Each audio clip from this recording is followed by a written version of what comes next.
వాక్యమైన, ప్రేమైన, పాపమైన అది క్రియలోనికి వెళ్ళినప్పుడే దాని శక్తి వెల్లడవుతుంది. ఫర్ ఎగ్జాంపుల్, పాపాన్ని గురించి మాట్లాడదాం. పాపపు తలంపులు, పాపపు ఆలోచనలు మన తల చుట్టూ తిరిగే పక్షుల్లాంటి. పాపపు తలంపులు, పాపపు ఆలోచనలు, పాపపు అభిప్రాయాలు మన తల చుట్టూ ఎగిరే పక్షుల్లాంటి. వాటిని మన తల చుట్టూ ఎగరకుండా ఆపలేం, కానీ ఒకటి చేయగలం, వాటిని మన తల్లో గూడు కట్టుకోకుండా చేయగలం. తప్పుడు ఆలోచనలు కలిగినప్పుడు, తప్పుడు తలంపులు కలిగినప్పుడు దేవుని పరిశుద్ధుల గుండెల్లో భయం కలిగిద్ది. నాకేంటి చెండాలపు ఆలోచనలు వస్తున్నాయి, నాకేంటి చెడ్డ తలంపులు వస్తున్నాయి, చెడ్డ ఉద్దేశాలు వస్తున్నాయని కొంచెం బాధపడుతూ ఉంటారు, ఆవేదనలో ఉంటారు. నేను చెప్తున్నా, తప్పుడు ఉద్దేశాలు, తప్పుడు తలంపులు, తప్పుడు ఆలోచనలు రాకుండా మనం ఆపలేం. ఎందుకంటే వాటిని ఉత్పత్తి చేసే శరీరములో మనం బతుకుతున్నాం. నా యందు అనగా నా శరీరమందు మంచిది ఏది నివసింపదని నేను ఎరుగుదనని రోమపత్రిక 7వ అధ్యాయం 18వ వచనంలో పౌలు మహనీయుడు చెప్పాడు. అలాగే రోమపత్రిక 7:18 రెఫరెన్స్ రాసుకో. అలాగే గలతీ పత్రిక 5వ అధ్యాయం 17వ వచనంలో శరీరం ఆత్మకును, ఆత్మ శరీరమునకును విరోధముగా అపేక్షిస్తాయని రాశాడు. అలాగే 19వ వచనంలో శరీర కార్యములు స్పష్టములై ఉన్నవని అన్ని లేకి వ్యవహారాలే చెప్పాడు. ఈ శరీరం నుంచి ఉత్పత్తి అయ్యే అన్నీ కూడా దరిద్రాలే. జారత్వము, అపవిత్రత, కాముకత్వము, విగ్రహారాధన, అభిచారము, ద్వేషములు, విమతములు, కక్షలు, అసూయలు, మత్తతలు, ఏమండి అల్లరితో కూడిన ఆటపాట్లని, మొత్తం చాలా రకాలు చెప్తాడు. ఈ శరీరం నుండి ఉత్పత్తి అయ్యేది ఒకటన్నా మంచిది ఉంటుందేమని చూస్తే అన్ని చెడిపోయినాయే చెప్తాడు అక్కడ. నిజంగా ఈ శరీరం నుండి ఉత్పత్తి అయ్యే కాదు, తాగేటప్పుడు ఫ్రెష్ మంచినీళ్ళు తాగుతాం,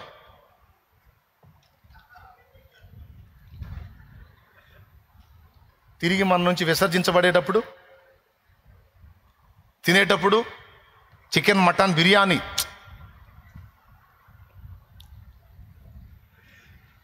తాగేటప్పుడు ఫ్రెష్ వాటర్ తాగుతాం. చెమట రూపంలో మనం బహిర్గతం చేసేటప్పుడు స్వేదరంధ్రాల్లో గుండా స్వేదం వచ్చినప్పుడు అది దుర్గంధం, అవునా? తాగేటప్పుడు వాటర్ తాగుతాం, ఉమ్ముతాం, ఉమ్ము మన బాడీ నుండి, మన నుండి ఉత్పత్తి అయింది, తిరిగి దాన్ని తీసుకోగలమా? అసహ్యం. చూడండి, తీసుకునేమో మంచిగా తీసుకుంటాం, కానీ వీటి నుంచి తిరిగి ఉత్పత్తి అయ్యేది మాత్రం చెడుగే. ఇదొక పాఠం. అలాగే శరీర కార్యములు కూడా హేయమైన కార్యములు, వాటిలో ఒక్కటి కూడా మంచిది లేదని పౌలు మహనీయుడు చెప్పాడు. అలాంటి శరీరంలో మనం బతుకుతున్నాం కాబట్టి తప్పుడు ఆలోచనలు, తప్పుడు కోరికలు, తప్పుడు వాంఛలు, తప్పుడు తలంపులు ఇవన్నీ మనకి ఎదురవుతాయి. అవి మనకు రావటం తప్పు కాదు, అవి రావటం తప్పు కాదు. వాటిని పారద్రోలకుండా, వాటిని మన తలకాయలో గూడు కట్టుకొనిచ్చి వాటికి క్రియారూపం ఇచ్చినప్పుడు అది శక్తిగా మారుతుంది, అది మనల్ని పట్టి పీడిస్తుంది. అది పాయింట్. పాపానికి క్రియారూపకం ఇయ్యనంత వరకు నీకు డేంజర్ లేదు బిడ్డ, లెక్కలో కూడా రాదు అక్కడ. చాలామంది అనుకుంటారు, ఇన్ని రకాల తప్పుడు ఆలోచనలు నాకు వస్తున్నాయి, ఇన్ని దరిద్రగొట్టు తలంపులు నాకు వస్తున్నాయి, వీటన్నిటిని నేను చేయకపోయినా అలాంటి ఆలోచనలు నేను కలిగి ఉన్నందున మరి దేవుడు నన్ను లెక్క అడుగుతాడేమో, క్రీస్తు న్యాయపీఠం ముందు తీర్పు తీరుస్తాడేమో అనే భయం పరిశుద్ధులకు ఉంటుంది. పరిశుద్ధులారా, దేవుని రక్తంలో కడగబడిన బిడ్డలారా, గుర్తుపెట్టుకోండి. 2 కొరింథీ పత్రిక 5వ అధ్యాయం 10వ వచనంలో మనమందరము క్రీస్తు న్యాయపీఠం ఎదుట ప్రత్యక్షమవుతామని రాయబడి ఉన్న మాట నిజమే, కానీ అక్కడ తీర్పులోనికి దేవుడు తీసుకొచ్చేది మనము శరీరముతో చేసిన వాటిని, మనం తలంచిన వాటిని, ఆలోచించిన వాటిని కాదు, మనం చేసిన వాటిని లెక్కలోకి తీసుకొస్తాడు. దేవునికి స్తోత్రం కలుగును గాక. ఒకసారి చూడండి ఆ వచనం, 2 కొరింథీ 5:10. ఎందుకనగా తాను జరిగించిన క్రియల చొప్పున అవి మంచివైనను సరే, చెడ్డవైనను సరే, దేహముతో జరిగించిన వాటి ఫలమును, అది శరీరముతో చేస్తే దేహముతో జరిగిస్తే వాటి ఫలము ప్రతి వాడును పొందునట్లు మనమందరమును క్రీస్తు న్యాయపీఠం యొక్క జడ్జిమెంట్ ఉంటుంది. అది పాయింట్. జస్ట్ తలంపుల్లో, ఆలోచనల్లో, మన ఉద్దేశాల్లో అవి కలిగి ఉన్నంత మాత్రాన అవి క్రియారూపకం దాల్చనంత వరకు మనకు డేంజర్ లేదు. బోల్డ్ అని చెడ్డ తలంపులు వస్తాయి, వస్తాయి, వాటిని మనం తొలగించాలి. దేవునికి స్తోత్రం. దురాలోచనలు, చెడ్డ తలంపులు, చెడ్డ ఉద్దేశాలు, చెడ్డ అభిప్రాయాలు మన నుండి ఉత్పత్తి అవుతాయి. అలా ఉత్పత్తి అయిన వాటిని మనం డిలీట్ చేయాలి, వాటిని తొలగించుకోవాలి, ఎప్పటికప్పుడు పరిశుద్ధపరచుకోవాలి. అవి క్రియాత్మకం కాకుండా జాగ్రత్త పడాలి. ఆలోచనలుగానే సమాధి అయిపోతే గొడవ ఉండదు. కానీ కొంతమంది ఆలోచనల మీద జాలి పడతారు, వాటిని తలకాయలో గూడు కట్టుకొని ఇస్తారు. కొద్ది రోజులకి అవి క్రియారూపం దాలుస్తాయి. నేను చెప్తున్నా, ఆలోచనలు వచ్చినప్పుడే వాటిని వెళ్ళగొట్టినట్టయితే క్రియారూపం దాల్చకుండా ఉంటాయి. అందుకే ప్రభు అన్నాడు, ఒకడు ఒక స్త్రీని మోహపు చూపుతో చూస్తే అప్పుడే వాడు తన హృదయమందు ఆమెతో వ్యభిచరించిన వాడగును అన్నాడు. అంటే మోహపు చూపు, మోహపు తలంపు నీకు వచ్చినప్పుడే దాన్ని నీ నుండి తొలగించి నువ్వు జాగ్రత్త పడితే ధన్యుడివి. కానీ నీ హృదయములో ఆ ఉద్దేశాన్ని స్థిరపరచుకుంటే తప్పకుండా నువ్వు అది చేస్తావురా బాబు అన్నాడు. ఇది అక్షరాల నిజం. ఎందుకు చెప్తున్నానంటే, ఎవరైనా ఏదైనా చేయాలనుకున్నప్పుడు ముందు హృదయంలో ఆలోచించుకొని దాన్ని దాచిపెట్టుకుంటారు. ఒకడొకడిని హత్య చేయాలన్నా కూడా వెంటనే పోయి తప్పిమని చంపేస్తాడా? ఆహా. ఫస్ట్ వాడు ఎక్కడ వీడిని దుఃఖపెట్టాడో దాన్ని బట్టి వీడు బాధపడి నాకింత దుర్మార్గం చేసిన వీడిని బతకనీయకూడదు అని వాడు ఒక ఆలోచనని, ఒక దురుద్దేశాన్ని లోపల పెట్టుకుంటాడు. ఏమంటాడు? లోపల పెట్టుకుంటాడు. ఆ హత్యకు ముందు ఆలోచన ఎంటర్ అయింది వానిలోనికి. అవునా? ఆ ఆలోచనను అప్పుడే వాడు తొలగించినట్టయితే, ఏ దరిద్రుడు చేశాడు, వాడి పాపాన వాడే పోతాడు, దేవుడు ఒకడు ఉన్నాడు, ఆ మొహం ఎంతకాలం బతుకుతాడు, దరిద్రుడు సస్తాళ్లే వాడే అని దావీదు అనుకుంటే గొడవ ఉండదు. ఆ దురాలోచన వచ్చినప్పుడు దాన్ని వెళ్ళగొట్టడం అనేది మనం చేయాలి, మన చేతుల్లో ఉన్నది. అది చెయ్యకుండా అభిప్రాయాన్ని మన అంతరంగంలో పెట్టుకుంటే ఖచ్చితంగా అది ఇంతింతై చివరికి కార్యరూపం దాలుస్తుంది. ఒకరిని చంపాలన్న ఉద్దేశమైన, ఒక వ్యక్తిని పాడు చేయాలన్న ఉద్దేశమైన, ఒక జీవితాన్ని నాశనం చేయాలన్న ఉద్దేశమైన, ఒకటి మీద పగ తీర్చుకోవాలన్న ఉద్దేశమైన, ఒకటి సొమ్ము కొట్టేయాలన్న ఉద్దేశమైన, మొత్తం అంతా ఫస్ట్ హృదయంలో ప్లాన్స్ జరుగుతాయి. ఆఖరికి ఒక అమ్మాయిని వశపరచుకోవాలన్నా కూడా ముందు వీడు చూస్తాడు, అందంగా ఉంది, ముక్కు బాగుంది, మూతి బాగుంది, కళ్ళు బాగున్నాయి, పళ్ళు బాగున్నాయి, మనిషి మొత్తం బాగుందని ఫస్ట్ మోహిస్తాడు. మోహించి ఈ మనిషి నా భాగస్వామి అయితే బాగుండని ఇక హృదయంలో ఆ ఆలోచనలను గూడు కట్టుకొని ఇస్తాడు. ఎందుకంటే అది వాడికి హాయిగా ఉంటుంది, ఆమెకు ఆలోచన హాయిగా ఉంటుంది. వాడిని దలుచుకున్నప్పుడల్లా ఆమెకు చాలా హాయిగా ఉంటుంది, ఆమె దలుచుకున్నప్పుడు ఇడికి కూడా చాలా హాయిగా అదో రకంగా ఉంటుంది. దేవునికి స్తోత్రం, హల్లెలూయా. ఇదంతా ఫస్ట్ హృదయంలో గూడు కట్టుకునే ఆలోచనలు. ఆదిలోనే తుంచేస్తే దరిద్రం ఉండదంటాడు ప్రభు. మోహపు చూపు దగ్గరే నువ్వు దాన్ని కానీ కొట్టగలిగితే గొడవ ఉండదురా.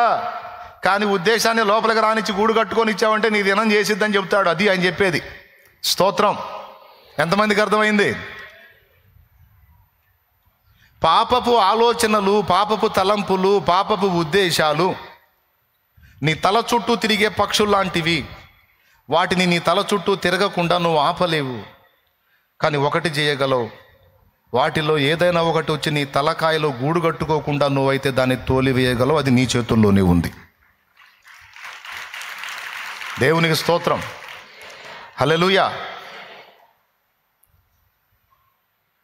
పాపము క్రియాత్మకం కానంత వరకు నీకు డేంజర్ లేదు. అది ఒట్టి ఆలోచనగానే ఉంటుంది.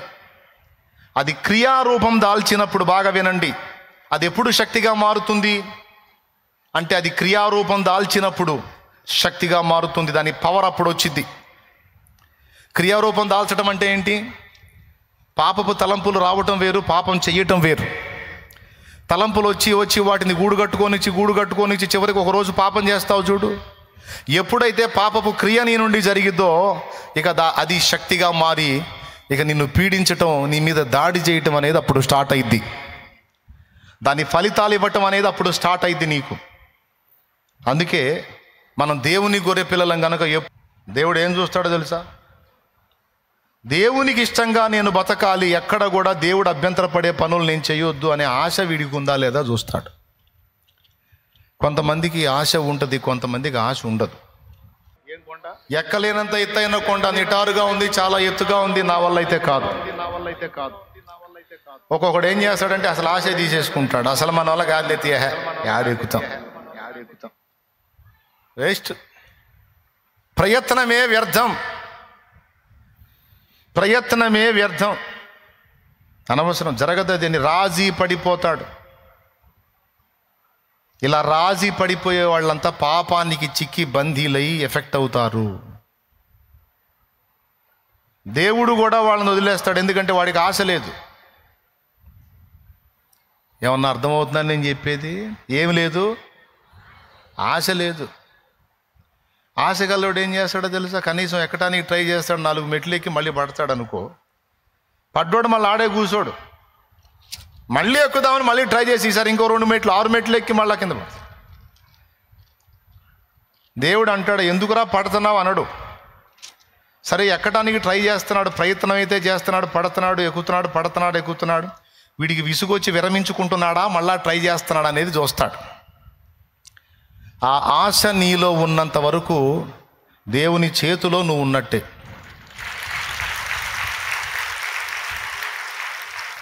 పోరాడినంత వరకు నువ్వు దేవుని చేతిలో ఉన్నట్టే. పోరాటం మానేశావా, ప్రయత్నం ఆపేశావా, ఎక్కడానికి ఇంకా వేస్ట్ ప్రయత్నం అని ఆశలు ఉడిగిపోయి దిగజారి కూలబడిపోయావా, అవుట్. దేవుడు నిన్ను పక్కన పెట్టే అవకాశం ఉంటుంది. ఒకవేళ నీ గుండెల్లో ఎక్కాలన్న ఆశ మాత్రం నీలో స్థిరంగా ఉన్నట్టయితే దేవుడే నిన్ను చెయ్యి పట్టుకొని ఎక్కిస్తాడు.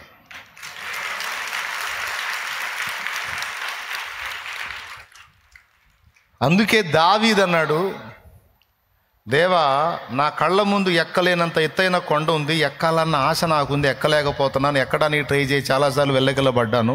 అయితే ఒక్కటి అడుగుతున్నాను నిన్ను, దయచేసి నేను ఎక్కలేను కానీ, ఎక్కాలన్న ఆశ నాలో చావదు కానీ, నా యందు దయ ఉంచి నువ్వు నన్ను ఎక్కించమని అడిగాడు.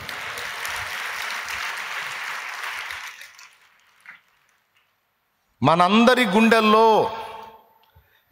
గుండెల్లో ఈ ఆశ అడుగుతాను, నాకు చెప్పండి.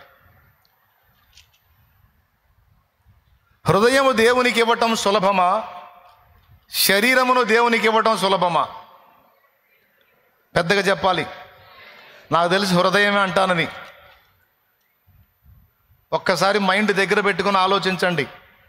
హృదయము దేవునికి ఇవ్వటం సులభమా, శరీరమును దేవునికి ఇవ్వటం సులభమా? అంటే చాలామంది ఫస్ట్ వాడిన డైలాగ్ ఏంటంటే హృదయమే అన్నా. నీకు ఒకటి తెలుసా? హృదయమే నీ ఆలయం క్రీస్తు, నీ నామమే నా అని పాడిన ఆయన హృదయాన్ని ఇవ్వలా. ఎస్పి బాలసుబ్రహ్మణ్యం గారు ఇవ్వలా. దేవునికి స్తోత్రం. సరే వదిలేసేయండి. పాట అయితే పాడాడు. సరే ఆయన పాడిన పాట తీసుకొని మనం చాలామంది పాడుతాం. మీరందరూ పాడండి. హృదయమే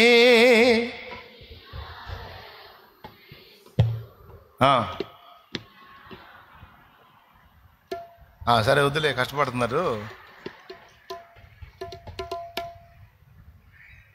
విదితము కాదీలలో ఎవరికి వివరించగని పావన రూపం హృదయమే.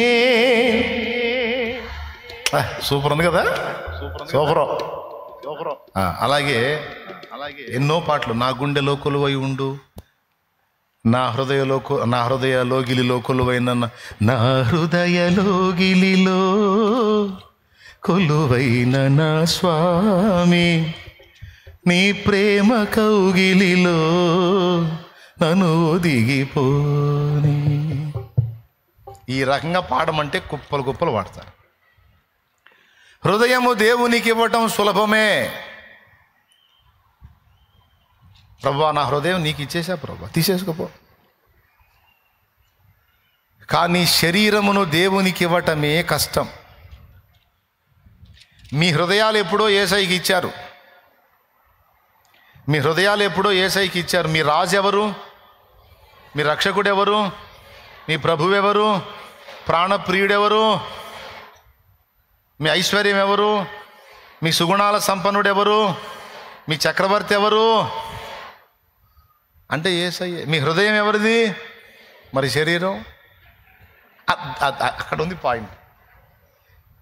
హృదయమును ప్రభువుకి ఇవ్వటము సులభమే. దేవా, నా హృదయం ఇదిగో నీకు ఇచ్చుచున్నానని చెప్పుట సులభమే. కానీ దేహమునిచ్చుట ఏ కష్టము.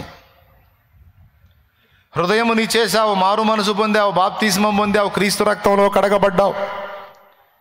నా హృదయ రాజువు నువ్వే. ఏమండి, పాటలు కూడా పాడేశాం. కానీ నిజంగా హృదయములో నువ్వే రాజువి, నా హృదయం నీదే అని పాడిన నువ్వు నీ నోటిని, కళ్ళని, చేతల్ని, నడతల్ని, నీ శరీరమును నిజంగా దేవునికి పరిపూర్ణ సమర్పణ చేశావా? హృదయం నీదే ప్రభువా అంటావు, ఎవరన్నా రెచ్చగొడితే బండబూతులు తిడతావు. హృదయం నీదే తండ్రి అంటావు, ఎవడన్నా కదిలిస్తే ఇక నిన్ను ఆపలేం. అంటే హృదయమునిచ్చినంత తేలిక కాదు శరీరమునిచ్చుట. ఏమన్నా అర్థమవుతుందని నేను చెప్పేది? అర్థం కాకపోయినా చేయగలిగింది ఏం లేదు. శరీరమునివ్వటము కష్టము. అందుకే రోమాపత్రిక 12వ అధ్యాయములో పౌలు మహనీయుడు స్పష్టముగా చెప్పాడు. చదువు, రోమాపత్రిక 12వ అధ్యాయము 1వ వచనం. కాబట్టి సహోదరులారా, పరిశుద్ధమును దేవునికి అనుకూలమైన సజీవ యాగముగా మీ శరీరములను ఆయనకు సమర్పించుకొనుడని దేవుని వాత్సల్యమును బట్టి మిమ్మల్ని బతిమాలుకొనుచున్నాను. ఇట్టి సేవ మీకు యుక్తమైనది. అద్దుగో, మీ హృదయములోను ఆయనకు సమర్పించుకొనుడని అన్నాడా? మీ శరీరములను అన్నాడా? సజీవ యాగముగా అంటే ఆయన చెప్పాడు కాబట్టి నువ్వు పాడావు. నా ప్రియ సహోదరులారా, పరిశుద్ధమును దేవునికి అనుకూలమును అయిన సజీవ యాగముగా మీరు అవ్వడానికి మీ శరీరములను దేవునికి సమర్పించుకొనడని మిమ్మల్ని బతిమాలుకొనుచున్నా. ఇట్టి సేవయుక్తమైనది ఏది? శరీర సమర్పణ. హృదయాన్ని సమర్పించాను సార్ దేవుడికి అని చెప్పటం సింపుల్ డైలాగ్. హలో, మళ్ళీ చెప్తున్నా, హృదయాన్ని దేవునికి సమర్పించానని చెప్పటం సింపులే. కానీ దేహమును దేవునికి సమర్పించటమే కష్టతరము. దేహమును సమర్పించుట అంటే నీ నాలుకను సమర్పించాలి, నీ కళ్ళను సమర్పించాలి, నీ చెవులను సమర్పించాలి, నీ చేతులను, నీ కాళ్లను, నీ సర్వ శరీరమును సజీవ యాగముగా ఆయన బలిపీఠం మీద అప్పగించుకోవాలి. ఇది సాధన, ఇది కష్టతరమైన పని. కానీ దీన్ని సాధించడానికి మన గుండెల్లో ఆశ ఉండాలి. దేవునికి స్తోత్రం కలుగును గాక. నేను యేసుప్రభుని నమ్ముకున్నాను సార్, నా హృదయంలో స్థానం ఇచ్చాను, మారు మనసు పొందాను, బాప్తిజం పొందాను, పరలోకం పోతాను. ఓకే, పోతావు, పోకుండా ఏమి ఉండవు, పోతావు. నిన్ను పరలోకం తీసుకెళ్ళడానికి రక్తమంతా చిందించి నీ కోసం పానార్పణముగా పోయబడి తన రక్తముతో నిన్ను కడిగి పరిశుద్ధపరిచి దేవుడు ఒకటి కోరుతున్నాడు. ఏంటో తెలుసా? నా కుమారుడా, నా కుమారి, నా రక్తమంతా పోసి నిన్ను కడిగి శుద్ధీకరించాను, ఇక నీ శరీరమును సజీవ యాగముగా నాకు సమర్పించాలి. ఎందుకు ప్రభువా? నా సేవకు నిన్ను వాడుకోవాలి.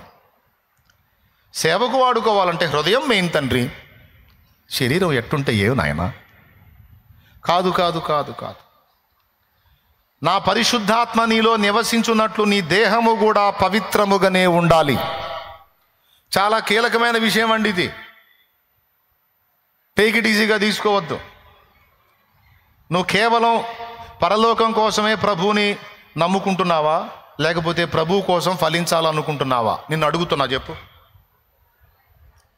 సరే, దేవుడు ఏమనుకుంటున్నాడో చెప్పనా? కేవలం నిన్ను పరలోకం చేర్చడమే కాదు, ప్రభువు తన కోసం నిన్ను భూమి మీద వాడుకొని నిన్ను అక్కడ ఉన్నత స్థితిలో ఉంచాలని దేవుడు కోరుకుంటున్నాడు. ఇది దేవుని కోరిక.